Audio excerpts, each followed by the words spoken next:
Right, and staging and kit storage. The main staging area will be in the fob, in the hard standing fob. We've brought in thousands and thousands of professional marquees, which will be popped up by professional companies and stuff. So hopefully they'll withstand the weather. Inside there's plenty of tables, all that sort of stuff. Again, be considerate. You don't need to take an entire table just for yourself and lay out all your stuff. Put your bags underneath the tables, take up as little space as you possibly can. The camping field is located right next door to the playing area.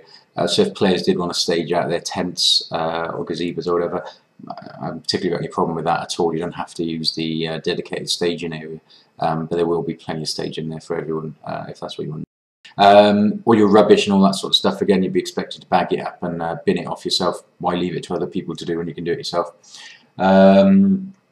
Your cardboard from your boxes of paint, we ask you to flatten those and don't actually skip them. If you can leave them by the side of the skip.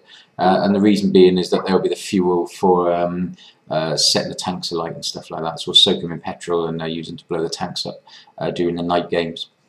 Theft and stuff like that, we've run over 40 events and there's only one occasion where I've heard supposedly of something being nicked, and even that I think there's a bit more to it than met the eye. And so generally speaking, scenario events are very, very safe.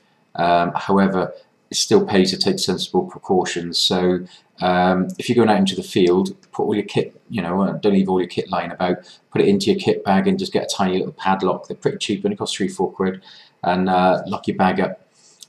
Likewise with your tent. If somebody wants to get into it, they'll get into it. But it's still sensible. If you've got stuff in there that you don't want people to wander off with, just lock up the zips with a small padlock, something like that. Your wallets, phones, just make sure they're not lying about. When most events, people come up and something's gone missing, and it always turns up 15 minutes later. There's always an awful lot of kit lying about, and people accidentally put stuff in different bags and everything. So the neater and tidier you are, the less chance that there is that will happen.